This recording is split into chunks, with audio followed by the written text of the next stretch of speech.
I want to build a wall that works. So important, and it's a big part of it. These are illegal immigrants. Illegal immigration is costing us more than $200 billion a year. If we don't seal the border, the rest of the stuff really doesn't matter. It's kind of ridiculous, all the other things that we talk about. For 15,000 people a day to be deported every day for 2 years is an undertaking that almost none of us could accomplish given the current levels of funding and the current number of law enforcement officers. We need to take the fingerprint of every person who comes into this country on a visa, and when they overstay their visa, we need to tap them on the shoulder and say, you have overstayed your welcome, you're taking advantage of the American people, it's time for you to go. If we had that kind of system in place, we wouldn't have the 11 million people we have now. My wife is a Mexican American. She's an American by choice. She loves this country as much as anybody in this room, and she wants a secure border. Are we going to take the Reagan approach, the hopeful, optimistic approach, the approach that says that you come to our country legally, you pursue your dreams with a vengeance, you create opportunities for all of us, or the Donald Trump approach? The approach that says that everything is bad, that everything is coming to an end. I'm on the Reagan side of this. That they come into our country as an act of love. With all of the problems that we have in so many instances, we have wonderful people coming in, but with all of the problems, this is not an act of love. So how will you actually do this? What I'm doing is I'm calling very simply for a shutdown of Muslims entering the United States, and here's a key, until our country's representatives can figure out what is going on. Take a look at presidential proclamations 25-25, 25-26, and 25-27, having to do with alien Germans, alien Italians, alien Japanese. I mean, what they did. You know, they stripped them of their naturalization proceedings. They went through a whole list of things. They couldn't go 5 miles from their homes. They weren't allowed to use radios, flashlights. I mean, you know, take a look at what FDR did many years ago. And he's one of the most highly respected presidents respected by most people. They named highways after him. You want to bring back policies like that? No, I don't want to bring it back, George, at all. I don't like doing it at all. It's a temporary measure until our representatives, many of whom are grossly incompetent, until our representatives can figure out what's going on. Juan, I believe that our country is made stronger in every generation by the arrival of new American immigrants. In my great-grandparents' day, there were a lot of Germans and there were a lot of Irish. So the bottom line is this. The enduring symbol of our country is not barbed wire fences, not chain link fences, not internment camps for women and children. The enduring symbol of our country is the Statue of Liberty.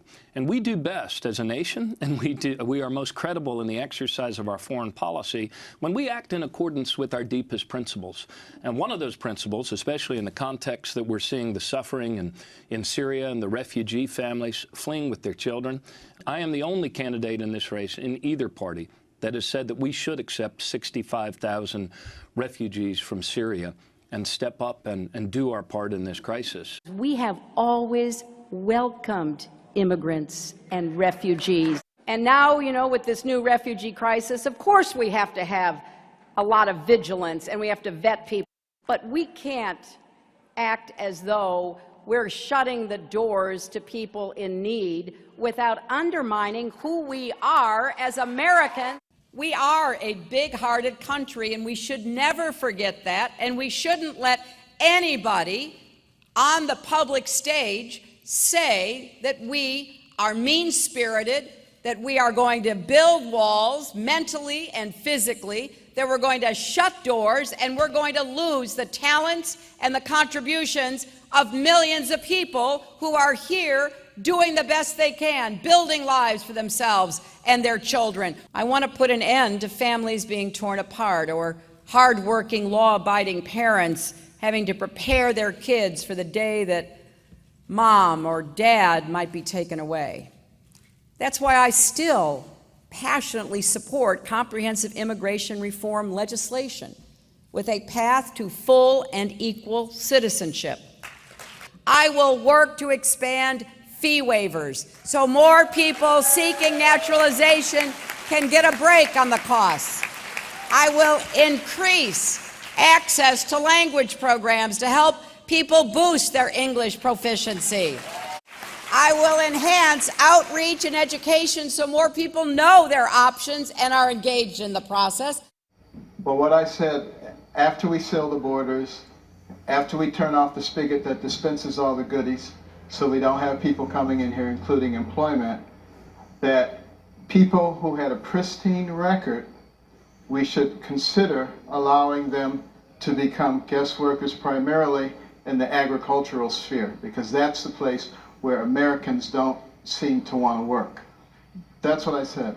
And they have a 6-month period to do that. If they don't do it within that time period, then they become illegal, and as illegals, they will be treated as such. I voted against that piece of legislation because it had guest worker provisions in it, which the Southern Poverty Law Center talked about being semi-slavery.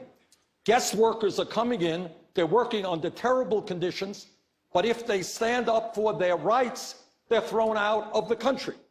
The view right now, and always has been, is that when you have 11 million undocumented people in this country, we need comprehensive immigration reform. We need a path toward citizenship. We need to take people out of the shadows. Well, I don't oppose deporting people that are criminals, and I don't oppose deporting people that haven't been in this country for a very long time. I do think we have to have a realistic policy about people that have been here for a long time and are not otherwise criminals. But before you do any of that, you have to begin with 2 steps. The first step is you have to bring illegal immigration under control and prove to the American people that that's happened. Then you have to modernize your legal immigration system. And only after you've done those 2 things can you move to the 3rd step, which is to conduct background checks on everyone who's here illegally. If they're criminals, they have to leave. If they're not, they have to pay taxes, they have to pay a fine, they have to learn English, and they get a work permit, and that's all they'll have for at least 10 years. Are you for deporting those 4 million immigrants who are the parents of many legal residents here? Yeah, this is a tough issue because you're talking about human beings and real lives. The flip side of it is you're talking about the law. I mean, this country has a right to have immigration laws, and it needs to enforce those laws, or you don't have laws. No one has a right to illegally immigrate to the United States. My parents were immigrants. My wife's parents were immigrants. All of my neighbors are immigrants. But we have to have laws. And by the way, we also have to have a system that is fair to the people that are trying to come here legally. Can I clarify your position on that? You would see those 4 million plus immigrants deported. We need to enforce our law, and I do not support DAPA. It's unconstitutional. It's the wrong way to do this. And quite frankly, we need to begin to enforce our immigration laws in this country, or we don't have immigration laws. Every country in the world has immigration laws. America is entitled to have laws and is entitled to enforce them. Immigration, do you believe in providing a path to citizenship? I do not. Not for those who came here illegally and who have stayed here illegally. I think we have to secure the border, northern borders and southern borders. I think we need to fix the legal immigration system, which has been broken for decades. We have 16 different visa programs. We don't have a verifiable employer system that could be used. Half the people who are here illegally came on a legal visa, and we just never bothered to follow up. But for those who came here illegally and stayed here illegally, I think they may earn legal status over time, but not citizenship. But what about the Dreamers? I know you've talked about that group of people publicly. Yes, well, in California, I supported the DREAM Act because I think that you cannot punish children who came here through no will of their own as young children. But I also think we have the cart backwards. When we pass something called the DREAM Act before we've even secured the border, all we're doing is making the problem. I think amnesty's wrong. But this isn't amnesty it is unfair. Exactly. This is a different thing. It's a benefit for an illegal immigrant child. Well, but if you grant in-state tuition to students who are here illegally, that comes at the expense of American citizens, or it comes at the expense of legal immigrants who follow the rules to come here. You know, there's a finite number of slots and a finite number of dollars. And, you know, often the people that get left behind in this immigration debate are legal immigrants, or people like my dad, who in 1957 fled Cuba. He came on a student visa, came here legally. That we need to secure the borders, we need to stop illegal immigration, that amnesty's wrong. He says that too. But that amnesty's wrong.